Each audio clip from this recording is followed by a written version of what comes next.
যে একদিন খাবার দিয়ে আর 3 দিন খাবার দিব না এরকম না, এটা প্রতিদিন অল্প হলেও এটার পিছনে একটু শ্রম দিলে তাহলে এটাতে ডিম বাচ্চা করানো সম্ভব। আর এটার একটা পারফেক্ট একটা পরিবেশ দিতে হবে, সুন্দর পরিবেশ আমি দেখতে পাচ্ছি যেখানে এরকম। নিরিবিলি, কোনো বেশি ঝামেলা নাই।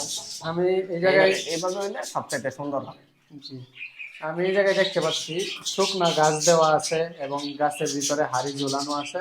আসসালামু আলাইকুম everyone, welcome to my new blog. আজকে ব্লগটা একটু ব্যতিক্রম, কারণ হচ্ছে ফ্ল্যাট বাসার ভিতরেও কিভাবে শখ পূরণ করা যায়, পাখির কিচিরমিচির আওয়াজ শোনা যায়, এই বিষয়টা আমি নিজেও দেখার জন্য আসছি। আর আমি এই জায়গায় আসার উদ্দেশ্য হয়েছে, আপনারা হয়তো অনেকেই জানবেন যে আমি আমার পুরা ফার্মের উপর দিয়ে কিন্তু কেস তৈরি করতেছি, মানে খাঁচার নেট দিয়ে দিচ্ছি যাতে করে আমিও পাখি পুষতে পারি এবং ছোট থেকে শুরু করে বড় বড় জাতির পাখি ইনশাল্লাহ আমার খামারে নিয়ে আসবো।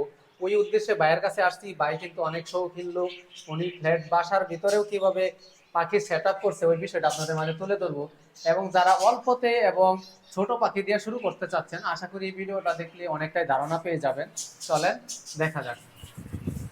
আমার পিছনে দেখতে পাচ্ছেন এই ফ্ল্যাট বাসার ভিতরেও কিভাবে পাখি পোষা যায় এই বিষয়টা আমি আপনাদের মাঝে তুলে ধরবো। পাশাপাশি এই যে দেখেন বেড আছে, এই বিছানার পাশাপাশিও কিন্তু শখ, মানে শখ যে কতটুকু বড় জিনিস এটা আসলে আপনারা বাস্তবে না দেখলে বুঝতে পারবেন না উনি কিরকম শৌখিন লোক। চলেন দেখা যাক। আসসালামু আলাইকুম, ভালো আছেন ভাই? ওয়ালাইকুম সালাম, আলহামদুলিল্লাহ। তুমি কেমন আছো? আলহামদুলিল্লাহ ভালো আছি। আশা করছি আমিও দেখবো, আমার ভিউয়ার্সরাও দেখবে যে আসলে আপনি এই রুমের মধ্যে কিভাবে ফ্ল্যাট বাসার ভিতরে শখ পূরণ করতেছেন। আমাকে কিছুটা ধারণা দিবেন, কারণ আমি আমার ওই খামারের যে বাইরে যে অংশটা আপনি দেখেছেন ওটার ভিতরে এই ধরনের পাখি পুষতে চাচ্ছি। মূলত যেটা আমি এখন জিজ্ঞাসা করব, আপনি কত জোড়া ফ্রেন্স নিয়েছিলেন এবং এগুলা কিরকম বাচ্চা দিচ্ছে কিরকম? একজন ছোট উদ্যোক্তা যদি আসলে এই ফ্রিজ পুষে এখান থেকে কি আসলে বাচ্চা করানো সম্ভব কিনা বা কষ্টকর ব্যাপার কিনা? এটা পাখি, এটা সহজভাবে পালন করা যায়, তবে এটার পিছনে শ্রম দিতে হবে। শ্রমটা এরকম ভাবে দিতে হবে যে একদিন খাবার দিয়ে আর 3 দিন খাবার দিব না এরকম না, এটা প্রতিদিন অল্প হলেও এটার পিছনে একটু শ্রম দিলে তাহলে এটাতে ডিম বাচ্চা করানো সম্ভব। আর এটার একটা পারফেক্ট একটা পরিবেশ দিতে হবে, সুন্দর পরিবেশ আমি দেখতে পাচ্ছি যেখানে এরকম। নিরিবিলি, কোনো বেশি ঝামেলা নাই। আমি এই জায়গায় এইভাবে হইলে সবচাইতে সুন্দর হবে। জি, আমি এই জায়গায় দেখতে পাচ্ছি শুকনা গাছ দেওয়া আছে এবং গাছের ভিতরে হাড়ি ঝুলানো আছে। আবার এই জায়গায় দেখা যাচ্ছে যে ডায়মন্ড ডক মনে হয় ডিম দেওয়ার জন্য হাড়ির ভিতরে ঢুকে বসে আছে। মাশাআল্লাহ, এই ধরনের চমৎকার একটা পরিবেশ আপনারা চাইলে আপনাদের ফ্ল্যাট বাসা এবং বাড়িতে করতে পারেন। আমার কাছে খুব চমৎকার মনে হচ্ছে। দেখেন আমি দূর থেকে দেখানোর চেষ্টা করি। দেখেন, মাশাআল্লাহ, আমিও এরকম একটা কলোনি আমার বাসায় তৈরি করব। উনি কিন্তু রুমের ভিতরে করছে এবং উনি অনেক শৌখিন লোক। এই পাশে রয়েছে বাজরিকর।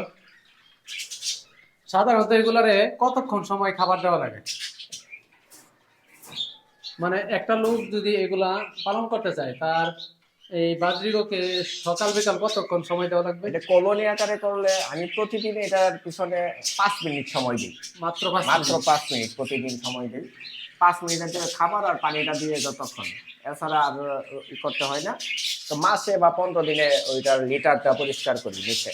রুমের ভিতরে যে আছে এটা তো কোনো সমস্যা নেই? না, ওই রকম সমস্যা নেই, এত খুবই অল্প পরিমাণে ময়লা করে, দুর্গন্ধ হয় না।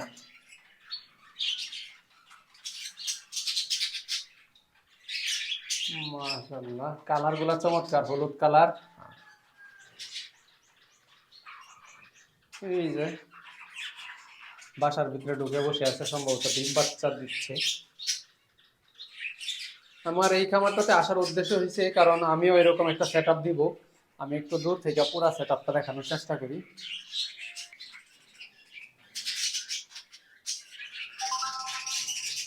মাশাআল্লাহ,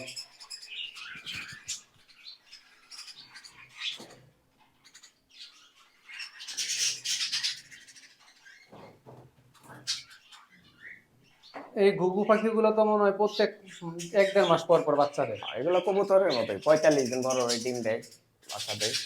গুগুর সেট আপটা করা নাই, এখানে করা ছিল। আবার এখানে ওই ঘুঘু আমি মনে হয় এই হাড়ি দিয়ে সমস্ত দেবো। হাড়িতে ডিম হ্যাঁ, দেয়। এইগুলাতে দিই, এইগুলাতেই ডিম দেয়। ঘুঘুর জন্য এই হইছে এই হাড়িগুলো। আর এই যে ফ্রিজ গুলা দেখতে ওই পাচ্ছেন, যে এই যে এখানে গুগু ডিম দিয়ে বসে রয়েছে ওই যে কর্নারটাতে, তো জুম করে দেখা যায়। এই যে দেখেন এটার ভিতরে এটা ফিন্সের, মূলত এটা ফিন্সের জন্য, কিন্তু এটা গুগু এটার মধ্যে ডিম পাড়া দিচ্ছে। প্রিন্সেপটার ভিতরেই গুগুকে চলে গেছে, গুগুর জন্য আলাদা বাসা এখনো দেয় নাই। মাশাআল্লাহ।